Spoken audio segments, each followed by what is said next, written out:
Bledsoe was arrested. Patrick Montgomery was in court. Jonathan Manapa will stay in federal custody. No, I don't take responsibility at all. Hey everyone, welcome to the show. So 30-year-old Illinois resident Agnes Chwiesiuk, I think that is how you pronounce her name. She goes by Agnes. She traveled to D.C. with her brother Carol. He was at the time a police officer, by the way. And she goes, as I said, by Agnes, so that is the name that I'll use throughout this report. And I have to say the last name, all I can think of when I see it, Chwiesiuk, all I can think of is Eep Sweep Clams from, if you've never seen the movie Running Scared with Billy Crystal, it's a classic, really should be. So great comedy action movie, a com-action, an acme, if you will. I don't know. Anyway, in one scene, you'll see what I'm talking about if you go watch it. So just remember me when you hear him say, oh, gotta go, Final Jeopardy's on. Anyway, in the lead up to January 6th, back to this story, Agnes' brother talked about going to D.C. to, quote, fuck up some commies. And on January 5th, Agnes texted him several screenshots. And these screenshots were basically a list of events. They were just different, like online posters. And they had a list of events that were going to take place on January 5th and 6th. And one said that there was going to be a protest on the Capitol lawn, on the South Capitol lawn. So when they arrived at the Capitol on January 6th, Agnes and her brother saw people in tactical gear. They saw broken Capitol windows. They also heard alarms blaring. We know that for a fact from video evidence. Nevertheless, they headed into the building and they were seen on surveillance video illegally entering shortly after the initial breach. So Agnes' brother briefly entered a senator's office, like a little hideaway office that Senator Merkley had. She did not enter with him. And then after he came out, they both headed over to the Capitol crypt. So they remained in the building for about 9 minutes and then they exited through a broken window, because that's what tourists do. And then the following night, Agnes texted her brother and she sent some photos that someone posted of the Capitol attack. And she wrote, quote, "The most American thing I've seen in my lifetime." So Agnes' brother was arrested on June 11th of 2021 in the home that they share with their parents. And Agnes was present when they picked up her brother, and she said nothing about her involvement. And then 5 days later, she purchased a new cell phone.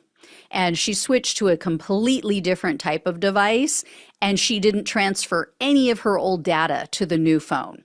Because, yeah, that's normal.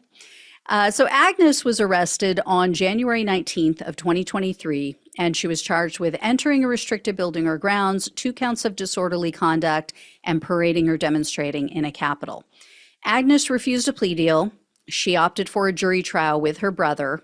And in August of 2023, she was found guilty on all counts. And based on the most serious misdemeanor conviction, Agnes faced up to 1 year in prison, 1 year of probation, and $100,000 in fines. However, the government requested 8 months in prison, 1 year of probation, 60 hours of community service, and $500 in restitution. U.S. District Judge Anna Reyes presided over Agnes' case, and she went off on Agnes and her brother at the sentencing hearing. Judge Reyes said, quote, "You're of Polish descent. You know what happened to people of Poland during the time of Hitler and Stalin during World War II. That's what happens when democratic guardrails fail. That's what happens when democracies fail." Then she went on to say that the founding fathers would be, quote, "appalled because the January 6 defendants have been comparing themselves to the founders." And the judge said, quote, "I just find it unbelievable that you two didn't know you shouldn't be in the Capitol." And she said that she thought that although, I can't convince you that the election was stolen, Judge Reyes said, quote, "No widespread fraud, and 60 plus courts across the country have ruled that."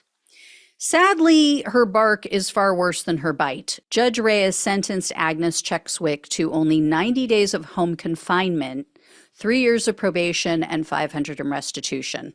And the judge said she couldn't see giving Agnes time behind bars because she wasn't violent and she had no criminal history.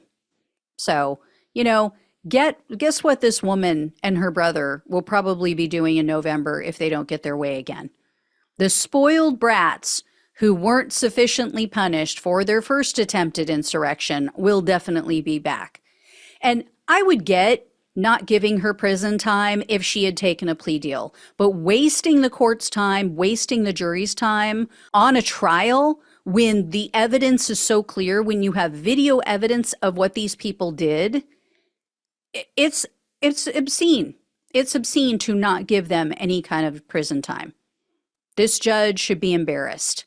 It is a slap in the face to every officer who was injured that day because they didn't have sufficient backup, because there were so many people like this taking up their fellow officers' time and attention. So just sickening that she let this person go. Anyway, I will let you all know if I hear any more. Thank you so much for watching and listening. I know it sucks, but please like the video anyway. Please become a subscriber of the show if you have not. If you can donate, truly appreciate it. Share it with everyone you know so they understand that these people are getting off with barely a slap on the wrist. Thank you all so much again. Take care. Love you all. Talk with you soon.